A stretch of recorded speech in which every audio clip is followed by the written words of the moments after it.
sebabnya radiator ni dalam dia ni dah tersumbat teruk. Okay, kalau hi, apa khabar guys? Selamat pagi.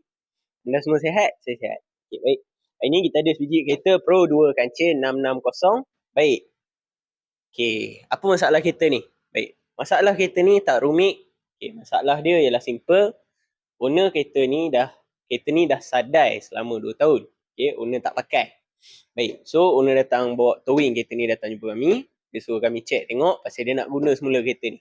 Baik, so bila kita check tengok, problem dia adalah daripada dia punya belting tu dah mekar, timing belt dah mekar, cooling system dia dah karat, dah tersumbat. Okay, baik.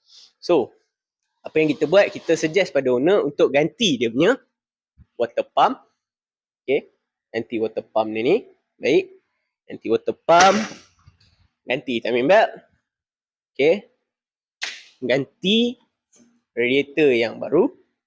Sebab kenapa kita suruh ganti radiator yang baru, kenapa kita tak suruh servis? Sebabnya radiator ni dalam dia ni dah tersumbat teruk. Okay, kalau kita hantar servis sekalipun, radiator ni lama. So kalau mereka buka benda ni, cap ni ada risiko boleh pecah. Pasal tu kita suruh ganti radiator yang baru. Baik, lepas kita dah buat semua ni, kereta ni masalah selesai. Kereta dah hidup, semua okey. Baik, bagi korang yang ada masalah sama macam ni, nak selesai masalah ataupun nak check benda-benda yang lain, boleh datang cari kami di Fizi Motorsport, Sawit Tambun, Ipoh. Ataupun kalau korang nak minyak hitam Yakult pun, boleh cari kami. Alright, bye-bye.